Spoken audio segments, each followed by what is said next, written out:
அல்லேலூயா. கர்த்தருக்கு பயந்து அவருடைய கட்டளைகளின் மிகவும் பிரியமாயிருக்கிற ಮನುಷ್ಯன் ವಾಕ್ಯವಾನ್. ಕೀರ್ತನೆ 112ರಲ್ಲಿ 1ನೇ ವಾಕ್ಯ ನೋಡ್ತೇವೆ. ಯಾಹುವಿಗೆ ಸ್ತೋತ್ರ, ಯಾವನು ಯೆಹೋವನಲ್ಲಿ ಭಯಭಕ್ತಿ ಉಳ್ಳವನಾಗಿದ್ದಾನೋ ಆತನ ಆಜ್ಞೆಗಳಲ್ಲಿ ಅತ್ಯಾನಂದ ಪಡುವವನು ಅವನು ಧನ್ಯನು. அல்லேலூயா. இங்க பரிசுத்தமுள்ள வேதம் சொல்லுது, அவருக்கு பயந்தவர் அவருடைய கட்டளைகளின் மிகவும் பிரியமாயிருக்கிற மனுஷன் பாக்கியவான். ಯೆಹೋವನಲ್ಲಿ ಭಯಭಕ್ತಿ ಉಳ್ಳವನಾಗಿ ಆತನ ಆಜ್ಞೆಗಳಲ್ಲಿ ಅತ್ಯಾನಂದ ಪಡುವವನು ಅವನೇ ಧನ್ಯನು. அவர் சொல்ற ஒவ்வொரு கட்டளையும் நம்ம கைகொண்டு நடக்கும்போது, ಆತನು ಹೇಳುವಂತ ಪ್ರತಿಯೊಂದು ಆಜ್ಞೆಗಳನ್ನು ಕೈಗೊಂಡು ನಾವು ನಡೆಯುವಾಗ அந்த கட்டளைய கைகொள்ளும் போது ஒரு பிரிய நமக்குள்ள இருக்கணுமா. ಆ ಆಜ್ಞೆಗಳನ್ನು ಕೈಗೊಳ್ಳಬೇಕೆಂದ್ರೆ ಅದರ ಮೇಲೆ ನಮಗೆ ಒಂದು ಪ್ರೀತಿ ಇರಬೇಕು. அல்லேலூயா. இப்ப பாருங்க, ஒரு கட்டளை இட்டாருனாக்கா அந்த கட்டளையை அன்பா செய்யும் போதுதான் கர்த்தர் சந்தோஷப்படுவார். ದೇವರು ನಮಗೆ ಒಂದು ಆಜ್ಞೆಯನ್ನು ಕೊಟ್ಟರೆ ಆ ಆಜ್ಞೆಯನ್ನು ನಾವು ಪ್ರೀತಿಯಿಂದ ನೆರವೇರಿಸುವುದಾದರೆ ಆ ದೇವರಲ್ಲಿ ಭಯಭಕ್ತಿ ಉಳ್ಳವರಾಗಿರ್ತೇವೆ. இது செய்யாதன்னா நம்ம செய்யக்கூடாது. ಇದನ್ನು ಮಾಡಬೇಡ ಎಂಬುದಾಗಿ ಹೇಳುವುದಾದರೆ போகக்கூடாதுன்னா போகக்கூடாது. ಇಲ್ಲಿ ಹೋಗಬಾರದು ಎಂಬುದಾಗಿ ಹೇಳಿದರೆ ಹೋಗಬಾರದು. அல்லேலூயா. அத பிரியமா ஏற்றுக்கொள்ளணுமா. ನಾವು ಪ್ರೀತಿಯಿಂದ ಅದನ್ನು ಸ್ವೀಕರಿಸಬೇಕು. ஐயோ, இந்த விஷயத்தை செய்யாதன்னு சொல்லிட்டாரு, ಅಯ್ಯೋ ದೇವರು ಈ ಕೆಲಸವನ್ನು ಮಾಡಬೇಡ ಎಂಬುದಾಗಿ இந்த விஷயத்தை செய்யாதன்னு சொல்லிட்டாரு, ಇದನ್ನು ಮಾಡಬೇಡ ಎಂಬುದಾಗಿ ಹೇಳಿದ್ದಾರೆ. வேதனையோடு ವೇದನೆಯಿಂದ வேகுலத்தோடு ವ್ಯಥೆಯಿಂದ ಇರುವುದಾದರೆ நமக்கு ஆசீர்வாதம் கிடையாது. ನಮಗೆ ಆಶೀರ್ವಾದ ಇರುವುದಿಲ್ಲ. அல்லேலூயா. ஏன்னா அவருடைய கட்டளைகளை பிரியமா இருந்து செய்யணுமா. பொய் சொல்லாத, ஆனா சந்தோஷமா பொய் சொல்லக்கூடாது. ನಾವು ಯೆಹೋವನಲ್ಲಿ ಭಯಭಕ್ತಿ ಉಳ್ಳವರಾಗಿ ಆತನ ಆಜ್ಞೆಗಳನ್ನು ಕೈಗೊಳ್ಳಬೇಕು. ಸುಳ್ಳು ಹೇಳಬೇಡ ಅಂತ ಹೇಳಿದ್ರೆ ನಾವು ಹೇಳಬಾರದು. அல்லேலூயா. சந்தோஷமா இருக்கணும். பொய் சொல்லக்கூடாதுன்னா பொய் சொல்லாத. ಸುಳ್ಳು ಹೇಳಬೇಡ ಎಂಬುದಾಗಿ ಆತನು ಹೇಳುವುದಾದರೆ ನಾವು ಕೊರತೆ ಹೇಳಬೇಡ ಎಂಬುದಾಗಿ ಆತನು ಹೇಳುವುದಾದರೆ ನಾವು ಅದನ್ನ ನಾವು ಹೇಳಬಾರದು. அல்லேலூயா. வெம்பு பண்ணாத, சினங்கொள்ளாத, ಸಿಟ್ಟುಗೊಳ್ಳಬೇಡ, ಕೋಪ ಮಾಡಬೇಡ. அல்லேலூயா. இதெல்லாம் ஆண்டவர் சொன்ன ஒவ்வொரு கற்பனைகள். ಇವೆಲ್ಲವೂ ದೇವರು ಹೇಳಿದಂತ ಆಜ್ಞೆಗಳು. அதனாலதான் அந்த கற்பனைகளை கைகொண்டு நடக்கிற மனுஷன் பாக்கியவான். ಆದ್ದರಿಂದ ಆಜ್ಞೆಗಳನ್ನು ಕೈಗೊಂಡು ನಡೆಯುವವನು ಧನ್ಯನು. அந்த கற்பனைனா என்ன?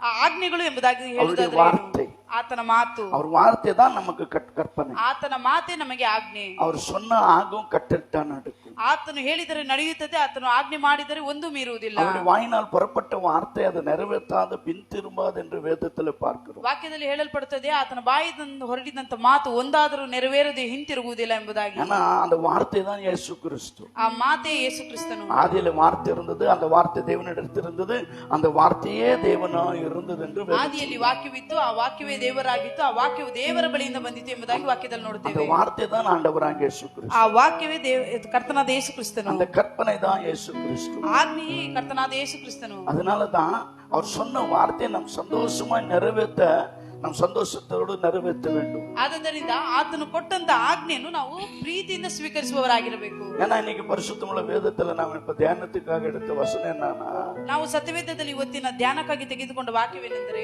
மனுஷனுடைய ஆலோசனை வேற, ಮನುಷ್ಯನ ಆಲೋಚನೆ ಬೇರೆ, தேவனுடைய ஆலோசனை வேற என்று ದೇವರ ಆಲೋಚನೆ ಬೇರೆ ಎಂಬುದಾಗಿ ನಾವು ನೋಡಲಿದ್ದೇವೆ. அதனால ஒரு 2 வார்த்தை நான் உங்களுக்காக தேவ வசனத்துல சொல்லி நான் முடித்து பரிசுத்தமுள்ள ராமபூஜன ಆರಾಧನೆಗೆ ನಾವು ಆದ್ದರಿಂದ 2 ವಾಕ್ಯವನ್ನು ಧ್ಯಾನಿಸಿಕೊಂಡು ನಾವು ಪವಿತ್ರ ರಾತ್ರಿ ಭೋಜನವನ್ನು ಸ್ವೀಕರಿಸೋಣ. யோவான் எழுதின சுவிசேஷத்துல ಯೋಹಾನ ಬರೆದ ಸುವಾರ್ತೆ 3ನೇ அதிகாரம் 3ನೇ ಅಧ್ಯಾಯ 1வது ವಚನத்தை 2வது ವಚನத்தை ವಾಸಿக்கிறோம். 1 ಮತ್ತು 2ನೇ ವಾಕ್ಯವನ್ನು ಓದೋಣ.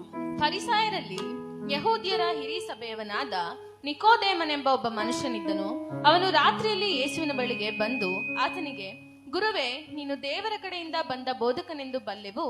ನೀನು ಮಾಡುವಂತ ಈ ಸೂಚಕ ಕಾರ್ಯಗಳನ್ನು ದೇವರ ಸಹಾಯವಿಲ್ಲದೆ யாரிந்தலோ ஆகதோ என்று ಹೇಳಿದರು. யூதருக்குள்ள அதிகாரியான நிக்கோதேமு எனப்பட்ட பரியேசன் ஒருவன் இருந்தான். அவன் ராக்காலத்தில் இயேசுவினிடத்தில் வந்து, ரபி, நீ தேவனிடத்திலிருந்து வந்த போதகர் என்று அறிந்திருக்கிறோம்.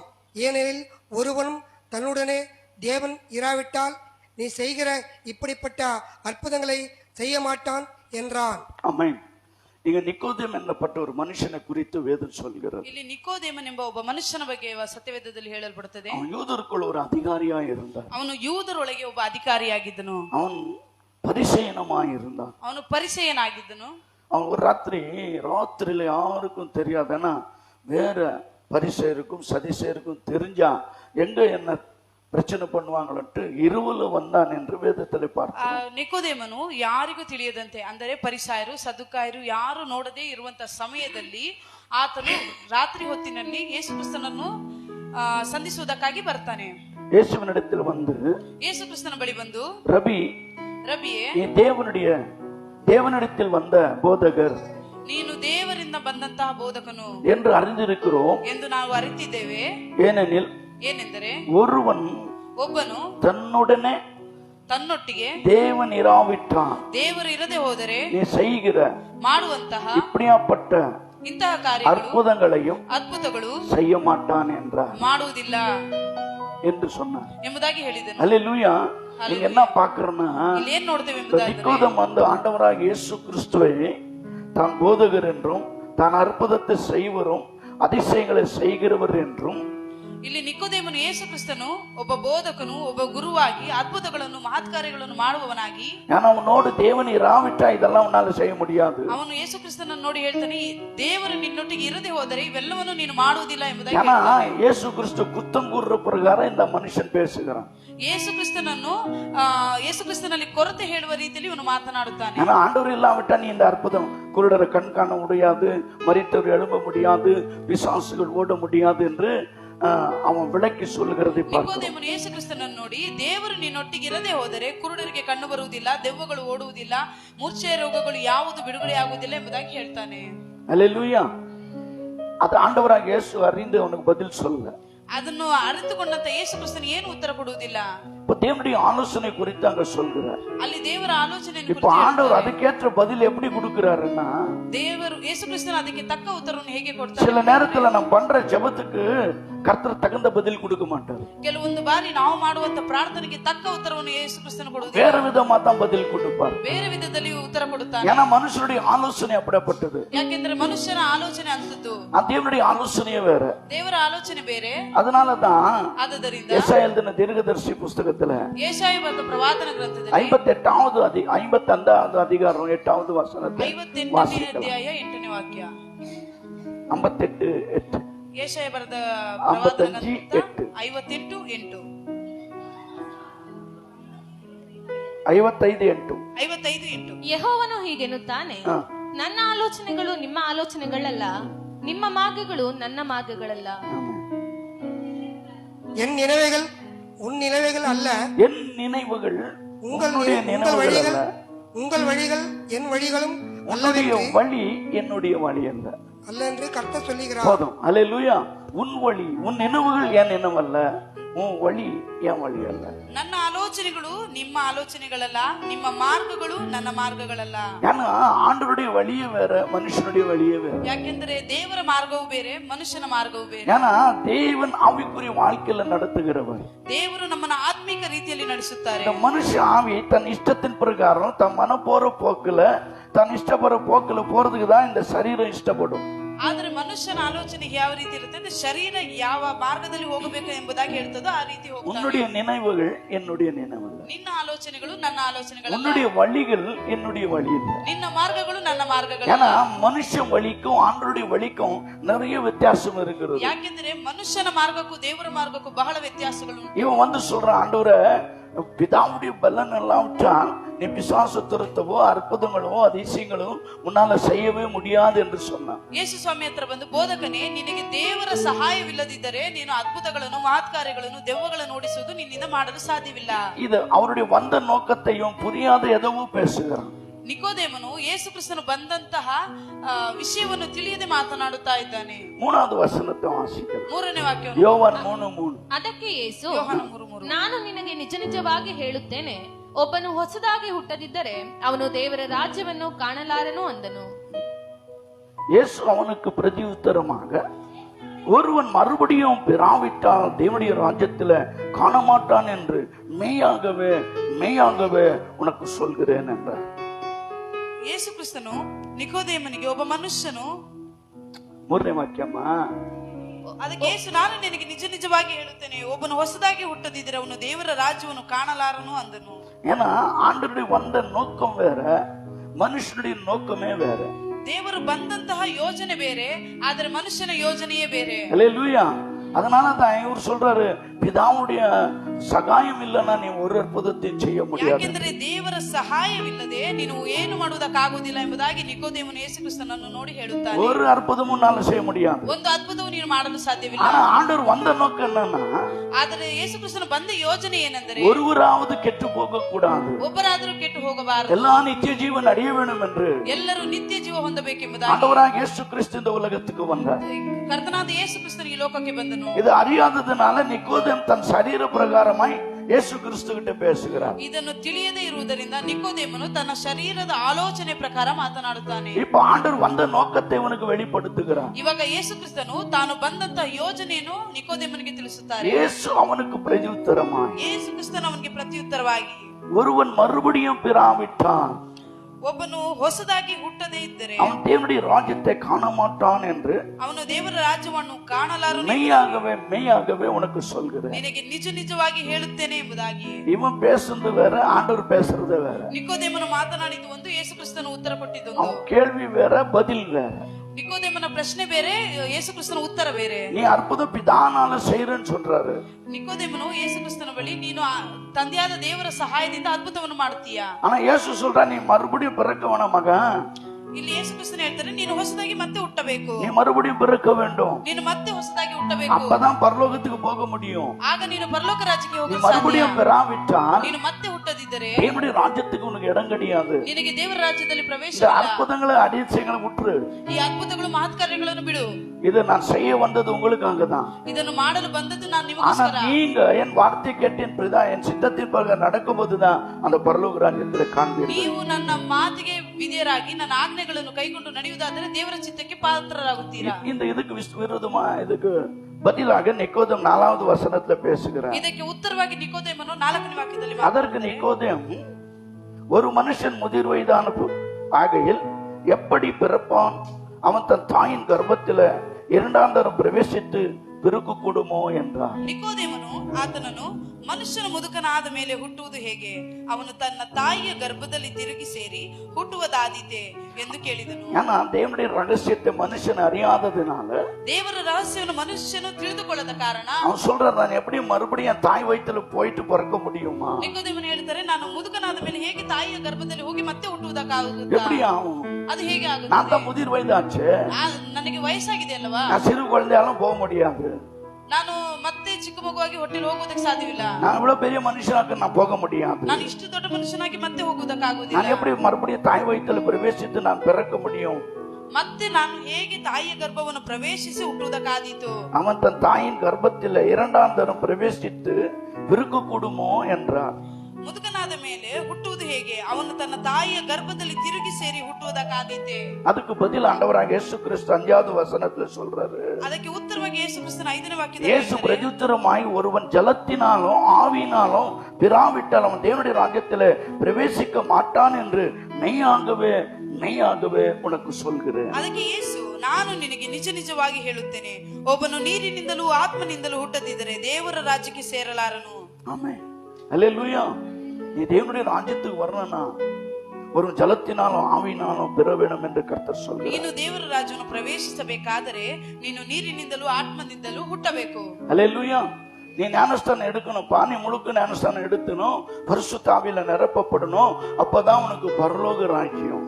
ಯೇಸು ಕ್ರಿಸ್ತನು ಹೇಳುತ್ತಾನೆ, ಮುಳುಗಿ ದೀಕ್ಷಾ ಸ್ನಾನ ಹೊಂದಿಕೊಳ್ಳಬೇಕು, ಪವಿತ್ರಾತ್ಮನ ಅಭಿಷೇಕವನ್ನು ಹೊಂದಿಕೊಳ್ಳಬೇಕು, ಆಗ ನೀನು ದೇವರಾಜ್ಯಕ್ಕೆ ಪ್ರವೇಶಿಸುತ್ತಿ. அல்லேலூயா. இவர் சொன்னதுனால அவர் யோசனை பண்றது, என் தாய் வயித்துல எப்படி நான் போய் பிரவேசித்து திருப்பி பிறக்க முடியும்? ಯೇಸು ಕ್ರಿಸ್ತನು ಮತ್ತೆ ಹುಟ್ಟಬೇಕು ಎಂಬುದಾಗಿ ಹೇಳಿದಾಗ ನಿಕೋದೇಮನು ಯೋಚಿಸ್ತಾರೆ, ನಾನು ಹೇಗೆ ತಾಯಿಯ ಗರ್ಭದಲ್ಲಿ ತಿರುಗಿ ಹುಟ್ಟುವುದಕ್ಕಾದೀತು?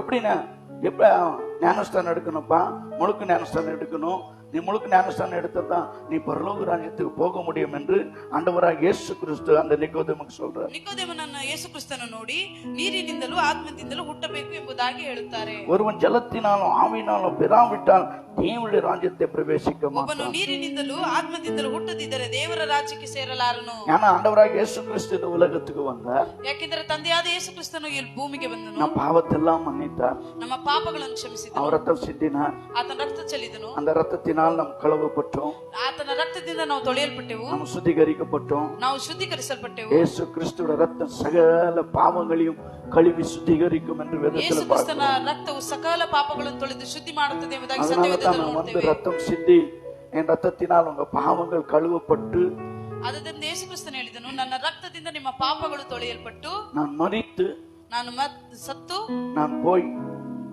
உனக்காக ஒரு இடத்தை ஆயத்தப்படுத்தி ನಾನು ಹೋಗಿ ನಿನಗೋಸ್ಕರ ಒಂದು ಸ್ಥಳವನ್ನು ಸಿದ್ಧ ಮಾಡುತ್ತೇನೆ. நான் வந்து உன்னை கூட்டிட்டு போவேன். ಮತ್ತೆ ನಾನು ಬಂದು ನಿನ್ನನ್ನು ತಿರುಗಿ ಕರೆದುಕೊಂಡು ಹೋಗುತ್ತೇನೆ. என்னுடைய ராஜ்யத்துல உன்னை கொண்டு போய் சேர்ப்பேன். ದೇವರ ರಾಜ್ಯದಲ್ಲಿ ನಿನ್ನನ್ನು ಕರೆದುಕೊಂಡು ಹೋಗಿ இந்த ಸೇರಿಸುತ್ತೇನೆ. உலகத்துல நம்ம எவ்வளவு நாள் வாழ்ந்தாலும் ಈ ಭೂಮಿಯಲ್ಲಿ ನಾವು ಎಷ್ಟೇ ದಿನ ಬದುಕಿದರು 70 வருஷம் மிகுதியானா 80 வருஷம் என்று வேதம் சொல்லுது. 70 ವರ್ಷ ಬಲ ಹೆಚ್ಚಿದರೆ 80 ವರ್ಷ ಎಂಬುದಾಗಿ ಸತ್ಯವೇದ இல்ல ಹೇಳ್ತದೆ. ஒரு 120 வருஷம் என்று வச்சுக்கலாம். ಇಲ್ಲ ಅಂದ್ರೆ 120 ವರ್ಷ, அப்புறம் மரணம். ಆಮೇಲೆ ಮರಣ. அல்லேலூயா. ಹಲ್ಲೆಲೂಯಾ. நாம் செத்தோம்னா ನಾವು ಸಾಯುವುದಾದರೆ இந்த சரீரம் மண்ணுக்கு போகும், ಈ ಶರೀರ ಮಣ್ಣಿಗೆ ಹೋಗ್ತದೆ, மண்ணு மண்ணுக்கு போகும், ಮಣ್ಣು ಮಣ್ಣಿಗೆ ಹೋಗ್ತದೆ, ஆவியோ தேவனிடத்துல போகும். ಆತ್ಮವು ದೇವರ ಬಳಿಗೆ ಹೋಗುತ್ತದೆ. போவாதான்ட்டு எப்படி நம்பிக்கை? ನಮ್ಮ ಆತ್ಮ ದೇವರ ಬಳಿಗೆ ಹೋಗುತ್ತಾ ಹೋಗಲ್ಲ ಅಂತ ನಾವು ಹೇಗೆ ತಿಳಿತೇವೆ? இப்ப நம்ம ஓட் போடுறதுக்கு நம்ம எலெக்ஷன் கார்டு இருக்கிறதுனால தைரியமா நான் ஓட் போடுறேன்னு சொல்லலாம். ಈಗ ಮತ ಚಲಾಯಿಸಕ್ಕೆ ಹೋಗೋದಾದ್ರೆ ನಮ್ಮ ಹತ್ರ ಎಲೆಕ್ಷನ್ ವೋಟರ್ ಐಡಿ ಇರೋದ್ರಿಂದ ನಾವು ಹೋಗಿ ಧೈರ್ಯವಾಗಿ ಮತ ಚಲಾಯಿಸ್ತೇವೆ. அல்லேலூயா. அப்படி நீ பரலோகத்துக்கு போறன்ற லைசென்ஸ் வாங்கி இருக்கிறியா? ಅದೇ ರೀತಿ ನೀವು ಪರಲೋಕಕ್ಕೆ ಹೋಗುವಂತ ಲೈಸೆನ್ಸ್ ಅನ್ನು ತೆಗೆದುಕೊಂಡಿದ್ದೀರಾ? நான் போய் உனக்கு ஒரு இடத்தை ஆயத்தப்படுத்தி வந்து நான் கூட்டின்னு போய் என்னோடு உன்னை வைத்துக் கொள்வேன். ನಾನು ಮತ್ತೆ ಹೋಗಿ ಅಲ್ಲಿ ನಿಮಗೆ ಇರುವುದಕ್ಕೆ ಒಂದು ಸ್ಥಳವನ್ನು ಸಿದ್ಧ ಮಾಡಿ ಮತ್ತೆ ಬಂದು ಮತ್ತೆ ತಿರುಗಿ ಕರೆದುಕೊಂಡು ಹೋಗುತ್ತೇನೆ. நான் வந்தது இந்த உலகத்துல ஆசீர்வதிக்க அல்ல, ನಾನು ಬಂದದ್ದು ಲೋಕದಲ್ಲಿ ನಿನ್ನನ್ನು ಆಶೀರ್ವದಿಸುವುದಕ್ಕೆ இருக்கிற ಅಲ್ಲ. நாள் வரைக்கும் உனக்கு குறைவில்லாத ஆசீர்வாதம். ಇರುವವರೆಗೂ ನಿನಗೆ ಕೊರತೆ ಇಲ್ಲದೆ ಬದುಕುತ್ತಿ. நீ மரித்த பிறகு 1000 வருஷங்கள் என்னோடு மனமகிழ்ச்சியா இருக்கிற நாட்கள் இருக்கிறது. ನೀನು ಸತ್ತ ನಂತರ 1000 ವರ್ಷಗಳು ನೀನು ಸಂತೋಷದಿಂದ ನನ್ನೊಟ್ಟಿಗೆ ಇರುವಂತೆ ನಾನು ಮಾಡ್ತೇನೆ. அதனாலதான் அவர் சொல்லும் போது இங்க ஒரு வார்த்தை சொல்றது. ಅದರಿಂದ ಯೇಸು ಕ್ರಿಸ್ತನು ಹೇಳುವಾಗ ಈ ಮಾತನ್ನು ಹೇಳ್ತಾರೆ. 3 அதிகாரம் 6வது வசனத்தில் 3ನೇ ಅಧ್ಯಾಯ 6ನೇ ವಾಕ್ಯ, மாம்சத்தினால பிறந்தவன் மாம்சமாயிருக்கும், ஆவியினால் பிறந்தவன் ஆவியாயிருக்கும். ஆவியாயிருக்கும். ದೇಹದಿಂದ ಹುಟ್ಟಿದ್ದು ದೇಹವೇ, ಆತ್ಮದಿಂದ ಹುಟ್ಟಿದ್ದು ಆತ್ಮವೇ. அல்லேலூயா. இங்க வேதம் சொல்லுது ಇಲ್ಲಿ ಸತ್ಯವೇದ ಹೇಳ್ತದೆ, என்னன்னா மாம்சத்தில் பிறந்தவன், ದೇಹದಿಂದ ಹುಟ್ಟಿದವನು ದೇಹವೇ. அல்லேலூயா. இப்ப நம்ம மாம்சத்துல இருக்கிறதுனால ಇವಾಗ ನಾವು ದೇಹ ರೂಪವಾಗಿರುವುದರಿಂದ நான் பாவம் செய்யறோம், அக்கிரமம் செய்யறோம், அநியாயம் செய்யறோம், அசுத்தத்தை செய்யறோம், பொய் சொல்றோம், கொலை பண்றோம், விபசாரம் பண்றோம், வேசித்தனம் பண்றோம். இது மாம்சக்குரிய வாழ்க்கை. ನಾವು ಅಕ್ರಮ, ಅನ್ಯಾಯ, ಮೋಸ, ವಂಚನೆ, ದ್ವೇಷ, ಕೋಪ, ಸುಳ್ಳು ಹೇಳುವುದು ಇವೆಲ್ಲವೂ ನಾವು ದೇಹದ ರೀತಿಯಲ್ಲಿ ಮಾಡುತ್ತೇವೆ. ஏன்னா இது சரீரம் மாம்சமா இருக்கிறதுனால. ಯಾಕೆಂದ್ರೆ ನಮ್ಮ ಶರೀರ ಮಾಂಸವಾಗಿರುವುದರಿಂದ. ஆண்டவராகிய இயேசு கிறிஸ்து இந்த உலகம் வந்தது மாம்சமான சரீரத்தை மாத்தி ஆவின் சரீரமாய் பரிசுத்தமான சரீரமாய் மாற்றுவதற்காக இந்த உலகத்துக்கு வந்தார். ಯೇಸು ಕ್ರಿಸ್ತನು ಈ ಭೂಮಿಗೆ ಬಂದಿದ್ದು ಆತ್ಮ ಮಾಂಸದಿಂದ ಹೊಂದಿರುವಂತ ದೇಹವನ್ನು ಆತ್ಮರೂಪವಾಗಿ ಮಾರ್ಪಡಿಸಿ ಪರಿಶುದ್ಧರನ್ನಾಗಿ ಮಾಡುವುದಕ್ಕಾಗಿ ಆತನು ಬಂದನು. ஆவினால பிறந்தவன் ஆவியாயிருக்கும். ಆತ್ಮದಿಂದ ಹುಟ್ಟಿದ್ದು ಆತ್ಮವೇ. எப்ப நம்ம பரிசுத்தாவின் அபிஷேகத்தை பெற்றுக்கொள்றோமோ, ನಾವು ಯಾವಾಗ ಪವಿತ್ರಾತ್ಮನ ಅಭಿಷೇಕವನ್ನು ಹೊಂದುತ್ತೇವೋ, எப்ப பரிசுத்தாவியானவர் நமக்குள்ள வருகிறார், ಯಾವಾಗ ಪವಿತ್ರಾತ್ಮ ನಮ್ಮೊಳಗೆ ಬರುತ್ತಾನೋ, 120 பேர் மேல் மாலையில ஜெபித்துக் கொண்டிருக்கும் போது, ಮೇಲಂತಸ್ತಲ್ಲಿ 120 ಜನ ಪ್ರಾರ್ಥಿಸುತ್ತಿರುವಾಗ, பரிசுத்தாவியானவர் இறங்கி வரும்போது, ಪವಿತ್ರಾತ್ಮನು ಇಳಿದು ಬರುವಾಗ, அக்னிமயமான நாவுகளாய் இறங்கி வந்தார். ಅಗ್ನಿಮಯವಾದ ನಾಲಿಗೆಗಳ ರೂಪದಲ್ಲಿ ಇಳಿದು ஒவ்வொரு ಬಂದನು. மேலும் அந்த நாவுகள் இறங்கினது. ಪ್ರತಿಯೊಬ್ಬರ ಮೇಲೆ ಆ ನಾಲಿಗೆಗಳು அப்ப ಕುಳಿತಾಗ அந்நிய பாஷை பேசினார்கள், ಅವರೆಲ್ಲರೂ ಅನ್ಯ ಭಾಷೆಗಳನ್ನು ಮಾತಾಡಿದರು, அறியாத பாஷைகளை பேசினார்கள், ಅವರಿಗೆ ತಿಳಿಯದೇ ಇದ್ದಂತ ಭಾಷೆಗಳನ್ನು ಮಾತಾಡಿದರು, அப்படி அநேக தேசத்துடைய பாஷைகளை ಅನೇಕ பேசினார்கள். ದೇಶದಲ್ಲಿ ಮಾತಾಡುವಂತ ಭಾಷೆಗಳನ್ನು ಮಾತಾಡಿದರು. அது வரைக்கும் பயந்து இருந்த 11 அப்போஸ்தலர்களும் ಅಲ್ಲಿವರೆಗೂ ಹೆದರುತ್ತಾ ಇದ್ದಂತ 11 ಅಪೊಸ್ತಲರು எல்லாம் பரிசேயரும் சதுசேயருக்காகவும் அவங்க பயந்து மறிந்து கொண்டிருந்தாங்க. ಸದ್ದುಕಾಯರು ಪರಿಸಯರಿಗೋಸ್ಕರ ಅವರಿಗೆ ಹೆದರಿ ಅವರು ಒಂದು ರೂಮಿನಲ್ಲಿ ಇರ್ತಾ ಇದ್ರು.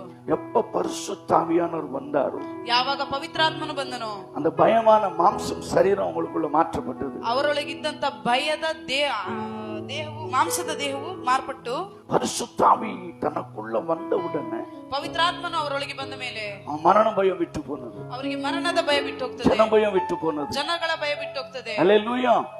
எல்லாம் பயமும் நீங்கினது. ಎಲ್ಲಾ ಭಯವು ಅವರೊಳಗಿಂದ அப்பதான் பேதுரு எழுந்து நின்று பேசுகிறார். ಆಗ ಪೇತ್ರನು ಎದ್ದು ನಿಂತು ಎಂದು ಮಾತನಾಡುತ್ತೇನೆ. ஒரே பிரசங்கத்துல 3000 பேர் ரட்சிக்கப்படுறாங்க. ಒಂದೇ ಪ್ರಸಂಗದಲ್ಲಿ 3000 ಜನ ರಕ್ಷಣೆ ಹೊಂದುತ್ತಾರೆ. அல்லேலூயா. மாம்சமாய் இருந்தப்போ பயந்துன்னு மறிஞ்சு கொண்டிருந்தாங்க. ದೇಹವಾಗಿದ್ದಾಗ ಅವರು ಹೆದರಿಕೊಂಡಿದ್ದರು. எப்ப பரிசுத்த ஆவியினால் நிரப்பப்பட்டதோ, ಯಾವಾಗ ಪವಿತ್ರಾತ್ಮನಿಂದ அவங்க ಅಭಿಷೇಕಿಸಲ್ಪಡುತ್ತಾರೆ, தைரியமாய் ஊழியம் செய்தார்கள் என்று ಅವರು பார்க்கிறோம். ಧೈರ್ಯವಾಗಿ ಸೇವೆ ಮಾಡಿದರು ಎಂಬುದಾಗಿ ನೋಡುತ್ತೇವೆ. மரணத்துக்கும் பயப்படாதபடி, ಮರಣಕ್ಕೂ ಹೆದರದೆ, எந்த மனுஷனுக்கும் பயப்படாதபடி, ಯಾವ ಮನುಷ್ಯರಿಗೂ ಹೆದರದೆ, தேவனுக்கு பயந்தவர்களாய், ದೇವರಿಗೆ ಭಯಪಟ್ಟವರಾಗಿ, அல்லேலூயா, அந்த ஆவிக்குரிய வாழ்க்கையில வளர்ந்தார்கள், ஊழியத்தை செய்தார்கள் என்று ಅವರು வேதத்தில் ಆತ್ಮಿಕ வாசிக்கிறோம். ಜೀವಿತದಲ್ಲಿ ಬೆಳೆದು ದೇವರ ಸೇವೆಯನ್ನು ಮಾಡಿದರು ಎಂಬುದಾಗಿ ನೋಡ್ತೇವೆ. அல்லேலூயா. ஏன்னா இந்த பரிசுத்த ஆவியான நமக்குள்ள வரும்போதுதான் எவ்வளவு எதிர்ப்புகள் வந்தாலும் நம்ம தைரியமா ஃபேஸ் பண்ணுவோம். ಯಾಕೆಂದ್ರೆ ಪವಿತ್ರಾತ್ಮನು ನಮ್ಮೊಳಗೆ ಬರುವಾಗ ನಮಗೆ ಎಷ್ಟೇ ಆಪೋಸಿಟ್ ಪರ್ಸನ್ಸ್ ಗಳು ಇದ್ರೂ ಸಹ ನಾವು ಧೈರ್ಯವಾಗಿ ಇರ್ತೇವೆ. ஏன்னா அவர் நமக்குள்ள இருக்கும்போது நமக்கு ஒரு பயங்கரமான தைரியம். ಯಾಕೆಂದ್ರೆ ಪವಿತ್ರಾತ್ಮ ನಮ್ಮೊಳಗೆ ಇರುವಾಗ ನಮಗೆ ಭಯ ಇರುವುದಿಲ್ಲ. அவர் நமக்குள்ள இல்லைன்னா, ಅವರು ನಮ್ಮೊಳಗೆ ಇಲ್ಲದೆ ಹೋದ್ರೆ, இப்ப பிரேயருக்கு வரோம் அந்த பரிசுத்தாவின் அபிஷேகத்தை பெறாது இருக்கும்போது ನಾವಿವಾಗ ಸಭೆಗೆ ಬರುತ್ತೇವೆ, ನಾವು ಪವಿತ್ರಾತ್ಮನ ಅಭಿಷೇಕವನ್ನು ಹೊಂದದೇ ಇದ್ದರೆ ஒரு பயம். ಒಂದು ಭಯ. அப்பா என்ன சொல்றாங்களோ, அம்மா என்ன சொல்றாங்களோ, எதிர் வீட்டுக்காரர் என்ன சொல்றாங்களோ, சொந்தக்காரர் என்ன சொல்றாங்களோ, இப்படி பயந்துனே இருக்கும். ಅಪ್ಪ ಏನ್ ಹೇಳ್ತಾರೋ, ಅಮ್ಮ ಏನ್ ಹೇಳ್ತಾರೋ, ನೆಂಟ್ರಿಸ್ಟ್ರು ಏನ್ ಹೇಳ್ತಾರೋ, ಮುಂದಿನ ಮನೆಯವರು ಏನ್ ಹೇಳ್ತಾರೋ ಎಂಬುದಾಗಿ ಹೆದರುತ್ತಾ ಇರ್ತೀವಿ. எப்ப பரிசுத்த ஆவியான நமக்குள்ள வந்ததோ, ಯಾವಾಗ ಪವಿತ್ರಾತ್ಮ ನಮ್ಮೊಳಗೆ ಬರುತ್ತಾನೋ, அல்லேலூயா, அப்ப எந்த பயமும் இருக்காது. ಆಗ ನಮಗೆ ಯಾವ ಭಯವೂ ಇರುವುದಿಲ್ಲ. ஆண்டவரை பத்தி சாட்சி சொல்லுவோம். ದೇವರ ಬಗ್ಗೆ ಸಾಕ್ಷಿ ಹೇಳ್ತೇವೆ. நான் சாவனமா இருந்தது, ನಾನು ಸಾಯ್ಬೇಕಾಗಿತ್ತು, இயேசு என்னை தேடி வந்தா, ಯೇಸು ಕ್ರಿಸ್ತ ನನ್ನನ್ನು ಹುಡುಕಿ ಬಂದನು. வருத்தப்பட்டு பார சுமப்பவர்களே, ಎಲೆ ಕಷ್ಟಪಡುವವರೇ, ಹೊರೆ ಹೊತ್ತವರೇ, என்கிட்ட வாங்க, ನನ್ನ ಬಳಿಗೆ ಬನ್ನಿರಿ, நான் உங்களுக்கு இளைப்பாறுதல் ನಾನು தரேன் ನಿಮಗೆ ವಿಶ್ರಾಂತಿಯನ್ನು என்று ಕೊಡ್ತೇನೆ சொல்லி இயேசு என்னை சொல்லி கூப்பிட்டாரு. ಎಂಬುದಾಗಿ ಯೇಸು ಕ್ರಿಸ್ತ ನನಗೆ ಹೇಳಿ ನನ್ನನ್ನು ಕರೆದನು. நான் சாவின் தருணத்தில் இருந்தேன். ನಾನು ಸಾಯುವ ಸ್ಥಿತಿಯಲ್ಲಿದ್ದೆ. ஆண்டவர் என்னை மாத்தினார். ಯೇಸು ಕ್ರಿಸ್ತ ನನ್ನನ್ನು ಬದಲಾಯಿಸಿದನು. அல்லேலூயா. அப்படி நம்ம அநேகருக்கு சாட்சி சொல்லுவோம். ಹೀಗೆ ನಾವು ಅನೇಕರಿಗೆ ಸಾಕ್ಷಿ எப்ப ಕೊಡ್ತೇವೆ. அந்த பரிசுத்த ஆவியான நமக்குள்ள வராது இருக்கிறாரோ, ಯಾವಾಗ ಪವಿತ್ರಾತ್ಮ ನಮ್ಮೊಳಗೆ ಬರದೇ ಇರುತ್ತಾನೋ, அது வரைக்கும் ஃப்ரெண்ட்ஸ் என்ன சொன்னானோ, எதிர் வீட்டுக்காரர் என்ன சொன்னாங்களோ, பின்னால் வீட்டுக்காரர் என்ன சொல்வாங்களோ, இதே யோசனையில கலந்து. ಫ್ರೆಂಡ್ಸ್ ಗಳು ಏನ್ ಹೇಳ್ತಾರೆ, ಅಕ್ಕಪಕ್ಕದ ಮನೆಯವರು ಏನ್ ಹೇಳ್ತಾರೆ, ಬರೀ ಮತ್ತೊಬ್ಬರ ಬಗ್ಗೆ ಯೋಚನೆ ಮಾಡ್ತಾ ಇರ್ತೇವೆ. ஏன்னா நிக்கோதேம் பயந்துதான் ராத்திரில வந்தான். ಯಾಕಂದ್ರೆ ನಿಕೋದೇಮನು ಹೆದರಿಕೊಂಡು ರಾತ್ರಿ யார் என்ன பண்ணி, பரிசேரும் சதிசேரும் வேதப்பார்களும் என்ன பண்ணிடுவாங்களோன்ற ஒரு பயத்தோடு வந்தான். ಯಾಜಕರು, ಸದುಕಾಯರು, ಪರಿಸರು ಏನಾದ್ರೂ ಮಾಡಿಬಿಡ್ತಾರೆ ಎಂಬುದಾಗಿ ಹೆದರಿಕೊಂಡು ಕತ್ತಲೆಯಲ್ಲಿ ಬಂದ. ஆண்டவரான அவனுக்குள்ள தைரியம் ஊத்தினான். ಯೇಸು ಕ್ರಿಸ್ತನು ಅವನೊಳಗೆ ಧೈರ್ಯವನ್ನು நீ ತುಂಬಿದನು. மறுபடியும் பிராவிட்டான், ನೀನು ಮತ್ತೆ ಹುಟ್ಟದಿದ್ದರೆ நீ தேவனுடைய ராஜ்யத்துக்கு போக மாட்டான். ನೀನು ದೇವರಾಜ ಪ್ರವೇಶಿಸಿ. மெய்யாக மெய்யாக சொல்கிறேன். ನಿಜ ನಿಜವಾಗಿ ಹೇಳು. அல்லேலூயா. ஒவ்வொருவரையும் ஆண்டவர் பார்த்து சொல்றார், ಒಬ್ಬೊಬ್ಬರನ್ನು ನೋಡಿ ಯೇಸು ಕ್ರಿಸ್ತನು ಹೇಳ್ತಾ நீ ಇದ್ದಾನೆ, மறுபடியும் பிறக்க வேண்டும். ನೀನು ಮತ್ತೊಂದು ಸಾರಿ ಹುಟ್ಟಬೇಕು. அவன் சொல்ற தாய் வயித்துல போக முடியுமா? ನಿಕೋದೇಮನು ಹೇಳ್ತಾನೆ, ತಾಯಿ ಒಟ್ಟು ಗರ್ಭದಲ್ಲಿ இல்ல, ಹೋಗಕ್ಕಾಗುತ್ತಾ? அப்படி இல்ல. ಹಾಗಲ್ಲ, ஒருவன் ஜலத்தினாலும் ಒಬ್ಬನು ನೀರಿನಿಂದಲೂ ஆவினாலும் பிறக்க வேண்டும். ಆತ್ಮನಿಂದಲೂ ಹುಟ್ಟಬೇಕು. அப்படின்னா ஞானஸ்தானம் எடுக்கணும். ಹಾಗಂದ್ರೆ ದೀಕ್ಷಾಸ್ನಾನ ஏன் ಹೊಂದಬೇಕು. ஞானஸ்தானம் எடுக்கணும்? ಯಾಕೆ ஏன் ದೀಕ್ಷಾಸ್ನಾನ ஜலத்தால ಹೊಂದಬೇಕು? பிறக்கணும்? ಯಾಕೆ ದೀಕ್ಷಾಸ್ನಾನ நாம் ಹೊಂದಬೇಕು? பாவம் செய்த இதுவரைக்கும் செய்த பாவத்தை அடக்கம் பண்ண வேணும். ಯಾಕೆಂದ್ರೆ ಇಲ್ಲಿವರೆಗೂ ನಾವು ಮಾಡಿದಂತಹ ನಮ್ಮ ಪಾಪಗಳನ್ನು ನಾವು ಸಮಾಧಿ ಮಾಡಬೇಕು. அதெல்லாம் சாக வைத்து, ಅದೆಲ್ಲವನ್ನು ಸಾಯಿಸಿ, அதெல்லாம் அடக்கம் பண்ணி, ಅದನ್ನು ಸಮಾಧಿ ಮಾಡಿ.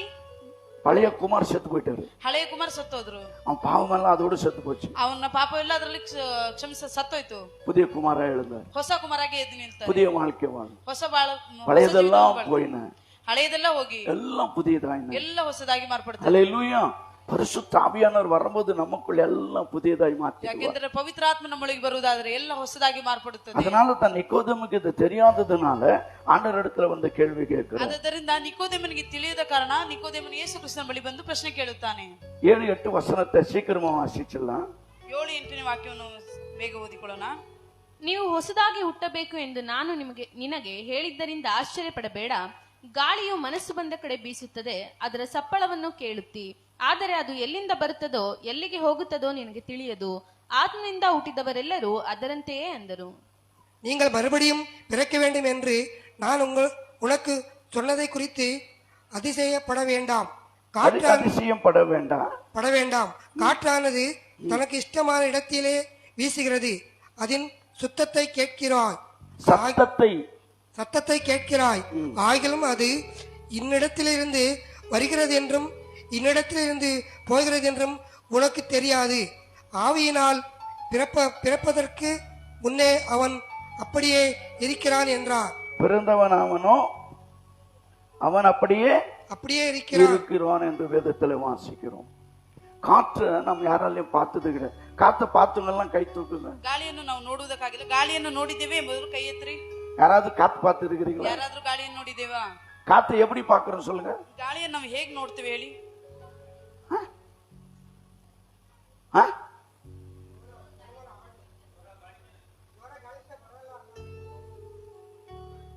மரம், இலை, கொடி, நம்ம போட்ட துணி இப்படி ஆனாக்கா ஓ காத்து வருது. ಮರ, ಗಿಡಗಳು, ಬಳ್ಳಿಗಳು, ಬಟ್ಟೆಗಳು ಅಲ್ಲಾಡ್ದಾಗ ಗಾಳಿ ಬರುತ್ತೆ. அல்லேலூயா. நம்ம யாரும் காத்த பார்த்ததே கிடையாது. ನಾವು ಯಾರು ಗಾಳಿಯನ್ನು ನೋಡಿದವರಿಲ್ಲ. அது காத்து, அது இஷ்டம், எங்கனாலும் வீசும், எங்கனாலும் சும்மா ஆயிடும். ಗಾಳಿಗೆ ಅದರ ಇಷ್ಟ, ಅದು ಎಲ್ಲಿ ಬೇಕಾದ್ರೂ ಬೀಸುತ್ತದೆ, ಎಲ್ಲಿ ಬೇಕಾದ್ರೂ ಸುಮ್ಮನೆ ನಿಲ್ಲುತ್ತದೆ. அல்லேலூயா. அதனால காற்று தனக்கு இஷ்டமா இடத்துல வீசுகிறது. அதன் சத்தத்தை கேட்கிறாய், ஆகிலும் அது இன்ன இடத்திலிருந்து வருகிறது என்றும் இன்ன இடத்தில் போகிறது என்றும் உனக்கு தெரியாது. ಗಾಳಿಯು ಮನಸ್ಸು ಬಂದ ಕಡೆ ಬೀಸುತ್ತದೆ, ಅದರ ಸಪ್ಪಳವನ್ನು ಕೇಳುತ್ತಿ, ಆದರೆ ಅದು ಎಲ್ಲಿಂದ ಬರುತ್ತದೋ ಎಲ್ಲಿಗೆ ಹೋಗುತ್ತದೋ ನಿನಗೆ ತಿಳಿಯದು. ஆமென். நமக்கு தெரியுமா எங்கிருந்து வருது எங்கிருந்து போகுதுன்ட்டு? ನಮಗೆ ಗೊತ್ತಾ ಎಲ್ಲಿಂದ ಬರುತ್ತೆ ಎಲ್ಲಿಂದ ಹೋಗುತ್ತೆ? அல்லேலூயா. அதே போல ஆவியினால் பிறந்தவன் எவனோ அவனுக்கு அப்படியே இருக்கும் என்றான். ಅದೇ ರೀತಿ ಆತ್ಮನಿಂದ ಹುಟ್ಟಿದವರೆಲ್ಲರೂ ಅದರಂತೆಯೇ ಅಂದನು. என்ன பேசுறாங்க, எப்படி என்ன ஒரு மாத்தம் ஆயிட்டாரு, என்ன சைலண்ட் ஆயிட்டாரு, ரவுடியா இருந்தாரு, கெட்ட கெடுதா பேசுவாரு, குடிப்பாரு, ಇನ್ನು என்ன திடೀರ್னு மாற்றம் என்ன இது? ಏನು ಇವನಲ್ಲಿ ಇಷ್ಟಕ್ಕೊಂದು ಬದಲಾವಣೆಗಳು ಅಂದ್ರೆ ಕುಡಿತಾ ಇದ್ದ, ರೌಡಿಸಂ ಮಾಡ್ತಾ ಇದ್ದ, ಏನು ಇದ್ದಕ್ಕಿದ್ದಂತೆ ಅವನಲ್ಲಿ ಬದಲಾವಣೆಗಳು ಎಂಬುದಾಗಿ ಎಲ್ಲರೂ ಯೋಚನೆ ಮಾಡುತ್ತಾರೆ. அல்லேலூயா. அப்போ அந்த ஆவியானவர் நம்மளை நடத்துகிறது. ಹಾಗಂದರೆ ಪವಿತ್ರಾತ್ಮ ನಮ್ಮನ್ನು ನಡೆಸುವಂತದ್ದು. காத்து எப்படி தனக்கு இஷ்ட பிரகாரம் போகிறதோ, ಗಾಳಿ ಹೇಗೆ ತನಗೆ ಇಷ್ಟ ಬಂದಂತೆ ಹೋಗುತ್ತದೋ, அதுக்கு எங்க தேவை இருக்குது அங்க போகிறது. ಅದಕ್ಕೆ ತನಗೆ ಎಲ್ಲಿ ಇಷ್ಟ ಬರುತ್ತೋ ಅಲ್ಲಿ ಹೋಗುತ್ತದೆ. அதே போலதான் ஆவியானவர் தன் பொறுப்படுத்து நம்மளை தன் பிரகாரம் நம்மளை நடத்த ಇಷ್ಟಪಡುவார். ಅದೇ ರೀತಿ ಪವಿತ್ರಾತ್ಮನು ತನಗೆ ಇಷ್ಟ ಬಂದ ರೀತಿಯಲ್ಲಿ ನಮ್ಮನ್ನು ನಡೆಸುವುದಕ್ಕೆ ಆತನು ಇಷ್ಟಪಡುತ್ತಾನೆ. அல்லேலூயா. இந்த வார்த்தையெல்லாம் நிக்கோதேமுக்கு ஆண்டவர் சொல்கிறார். ಈ ಮಾತುಗಳನ್ನೆಲ್ಲ ನಿಕೋದೇಮನಿಗೆ ಯೇಸು ಕ್ರಿಸ್ತನು ಹೇಳುತ್ತಾನೆ. நீ காத்தையும் பார்க்கல, ನೋಡಪ್ಪ ನೀನು ಗಾಳಿಯನ್ನು ನೋಡಿಲ್ಲ, காத்து எங்கிருந்து வருதுன்னு உனக்கு தெரியாது, ಗಾಳಿ ಎಲ್ಲಿಂದ ಬರ್ತದೆ ನಿನಗೆ எங்க போகுதுன்னு ಗೊತ್ತಿಲ್ಲ, தெரியாது. ಎಲ್ಲಿಗೆ ಹೋಗುತ್ತದೆ ನಿನಗೆ இந்த ಗೊತ್ತಿಲ್ಲ. பரிசுத்த ஆவியானவர் உனக்குள் வரும்போது ಪವಿತ್ರಾತ್ಮ ನಿನ್ನೊಳಗೆ ಬರುವಾಗ அவர் உன்னை வழி நடத்துவார். ಅವನು ನಿನ್ನನ್ನು ನಡೆಸುತ್ತಾನೆ. அல்லேலூயா. அதனால தான் ಆದ್ದರಿಂದ நிக்கோதேமு சொல்றார், உன் நினைவு என் நினைவு அல்ல. ಆದ್ದರಿಂದ ನಿಕೋದೇಮನಿಗೆ ಹೇಳುತ್ತಾರೆ, ನಿನ್ನ ಆಲೋಚನೆಗಳು ನನ್ನ ಆಲೋಚನೆಗಳಲ್ಲ, என்னுடைய நினைவுகள் உன்னுடைய நினைவுகள். ನಿನ್ನ ಮಾರ್ಗಗಳು ನನ್ನ ಮಾರ್ಗಗಳಲ್ಲ. நம்ம பாருங்க, நம்ம உலகத்துக்குரிய ஆலோசனையில தான் இருப்போம். ನಾವು ಯಾವಾಗಲೂ ಲೋಕದ ರೀತಿಯ ಆಲೋಚನೆಯಲ್ಲೇ ಇರುತ್ತೇವೆ. ஆனா பரிசுத்த ஆவியானவருடைய ஆலோசனையே வேற. ಆದರೆ ಪವಿತ್ರಾತ್ಮನ ಆಲೋಚನೆಯೇ ಬೇರೆ. திடீர்னு ஜெபம் பண்ண சொல்வார், ಇದ್ದಕ್ಕಿದ್ದಂತೆ ಪ್ರಾರ್ಥನೆ ಮಾಡಕ್ಕೆ இல்ல ಹೇಳ್ತಾರೆ, திடீர்னு எங்க வீட்டுக்கு போன்னு சொல்லுவார். ಇಲ್ಲಾಂದ್ರೆ ಇದ್ದಕ್ಕಿದ್ದಂತೆ ಇವರ ಮನೆ ಒಳಗೆ ಹೋಗು ಎಂಬುದಾಗಿ அல்லேலூயா. ಹೇಳ್ತಾನೆ. திடீர்னு இந்த வேலையை செய்யன்னு சொல்வார். ಇದ್ದಕ್ಕಿದ್ದಂತೆ ಈ ಕೆಲಸವನ್ನು ಮಾಡು ಎಂಬುದಾಗಿ ಹೇಳುತ್ತಾನೆ. ஆனா நமக்கு உனக்கும் தெரியாது ஏன் ஆண்டவர் அனுப்புறாரு, ஏன் போக சொல்றாரு, ஏன் ஜெபம் பண்ண சொல்றாரு. ನಮಗೂ ನಿಮಗೂ ಗೊತ್ತಿರುವುದಿಲ್ಲ ಯೇಸು ಕ್ರಿಸ್ತನ ಪವಿತ್ರಾತ್ಮನ ಯಾಕೆ ಪ್ರಾರ್ಥನೆ ಮಾಡಲು ಹೇಳ್ತಾರೆ, ಯಾಕೆ ಆ ಮನೆಗೆ ಹೋಗಲು நீ ಹೇಳ್ತಾರೆ, ಯಾಕೆ ಕೆಲಸ அவர் ಮಾಡಲು சொன்ன ಹೇಳ್ತಾರೆ. உடனே நீ முழங்கால் படித்தின யாரோ மரணத்திலிருந்து உன்னை தப்பு வைப்பார். ಆತನು ಹೇಳಿದ ತಕ್ಷಣ ನೀನು ಮೊಣಕಾಲು ಹಾಕುವುದಾದರೆ ಯಾರಿಗೋ ಮರಣದ ಹಾದಿಯಿಂದ ತಪ್ಪಿಸುತ್ತಾನೆ. ஏதோ ஒரு விபத்திலிருந்து கர்த்தர் காப்பாற்றுவதற்காக ஜெபத்தை எதிர்பார்க்கிறார். ಯಾವುದೋ ಒಂದು ಆಪತ್ತಿನಿಂದ ಆತನನ್ನು ಕಾಪಾಡುವುದಕ್ಕಾಗಿ ನಿನ್ನನ್ನು ಪ್ರಾರ್ಥಿಸಲು ಹೇಳುತ್ತಾನೆ. அதான் இயேசு ஒரு வார்த்தை சொன்னார், ஒரு மணி நேரமாவது விழித்திருந்து ஜெபிக்க கூடாதா? ಆದ್ದರಿಂದ ಯೇಸು ಕ್ರಿಸ್ತನು ಹೇಳಿದರು, ಒಂದು ಗಳಿಗೆ ಆದರೂ ಎಚ್ಚರವಿದ್ದು ಪ್ರಾರ್ಥಿಸಬಾರದಾ? அல்லேலூயா. அதனால தான் ಆದ್ದರಿಂದ நம்ம ஆலோசனையும் ஆண்டவருடைய ஆலோசனை வேற. ನಮ್ಮ ಆಲೋಚನೆಗಳು ದೇವರ ಆಲೋಚನೆಗಳು ಬೇರೆ. நீங்க எப்ப ஜெபம் பண்ணணும், இப்படி ஜெபம் பண்ணணும். ನೀವು ಯಾವಾಗ ಪ್ರಾರ್ಥಿಸಿದರೂ ಈ ರೀತಿ ಪ್ರಾರ್ಥನೆ ಮಾಡಿ, அப்பா ஏன் சித்தம் பிரகாரம் நடக்கிறது வேணும். ನನ್ನ ತಂದೆಯಾದ ದೇವರೇ ನನ್ನ ಚಿತ್ತದ ಪ್ರಕಾರ ನಡೆಯಬಾರದು. அப்பா உன்னுடைய சித்தம் என்ன இருக்குதோ அதை நான் செய்யணும். ಅಪ್ಪ ನಿನ್ನ ಚಿತ್ತ ಹೇಗಿದೆಯೋ ಹಾಗೆ எப்படி ನಡೆಯಬೇಕು. ஒரு அப்பாவுடைய வேலையை மகன் நிறைவேற்ற இஷ்டப்படுகிறாரோ, ಹೇಗೆ ತಂದೆಯ ಕೆಲಸವನ್ನು ಮಗನು ಮಾಡಲು அதே ಇಷ್ಟಪಡುತ್ತಾನೋ, போல ஏசப்பா உன் விருப்பத்தை நிறைவேற்ற முடியும் என்ன அந்த வழியில நடத்துக. ಅದೇ ರೀತಿ ಯೇಸಪ್ಪ ನಿನ್ನ ಚಿತ್ತ ಏನಿದೆಯೋ ಅದೇ ರೀತಿ ನನ್ನನ್ನು ನಡೆಸು. அல்லேலூயா.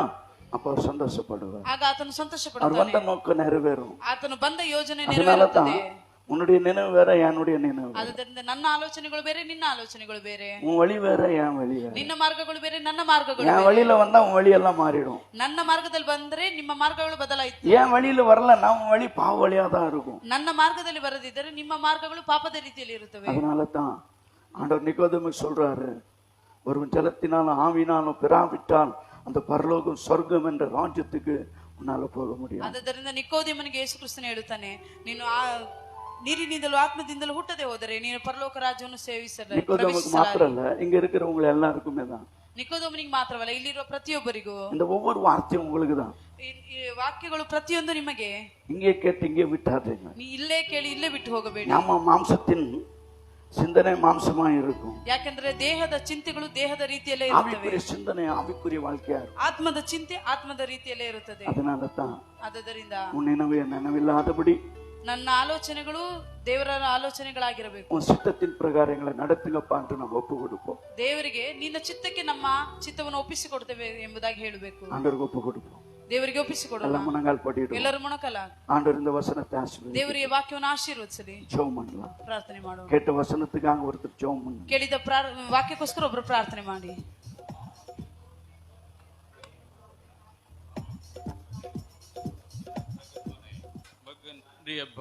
நீர் நேர்வழியிலே பேசினதற்காக மக்கு ஸ்தோத்திரம்பா. மக்கு கோடி ஸ்தோத்திரம் தகப்பனே. என் நினைவுகள் உங்கள் நினைவுகள் அல்ல, உங்கள் வழிகள் என் வழிகளும் அல்லவென்று திட்டவட்டமாக நீர் சொன்ன வார்த்தைக்காக நன்றி தகப்பனே. இதுவரைக்கும் எங்க சித்தத்தின்படி நடந்திருந்தாலும் எங்க வழியில நாங்க நுழைந்திருந்தாலும் மன்னிங்க தகப்பனே. இனிமேலாவது உங்க சித்தத்திற்குள்ள உங்களுடைய ராஜ்யத்துக்குள்ள போகிற வழியில நடக்க கிருபை தாங்க. எங்களுக்கு ஏற்ற பலனை கொடுங்கப்பா. இயேசுவே கோடி ஸ்தோத்திரப்பா. இந்த வருத்தப்பட்டு பாரத்தை சுமக்கிறவர்களே, நீங்கள் எல்லாரும் என்னிடத்தில் வாருங்கள் என்று சொன்னீங்களே தகப்பனே. இந்த வார்த்தையின்படி தகப்பனே, ஆவியின் குறைவுகள் ஆவியின் பாரங்களாயிருந்தாலும் சரீர பாரங்களாயிருந்தாலும் உங்க பாதத்தை விட்டு நீர் கற்றுக் கொடுக்கிற வழியில நடக்க கிருபையை தாங்க. ஊர சகம ரேகத ரகமமி ஊர கம மிக ருசுதா லதுகம மிக. நன்றி தகப்பனே. இதுவரைக்கும் நீங்க இதுக்கு மேல் நீங்க உங்க ரத்தத்தினால் மூடி மறைத்து இந்த வார்த்தைகளை கேட்டுக்கொண்டிருக்கிற யாரையும் தாவியானருக்குள் பலப்படுத்துவீராக. இயேசு கிறிஸ்துவின் நாமத்தினால் ஜெபிக்கிறோம் எங்கள் ஜீவன் நல்ல பிதாவே. ஆமென் ஆமென். அல்லேலூயா.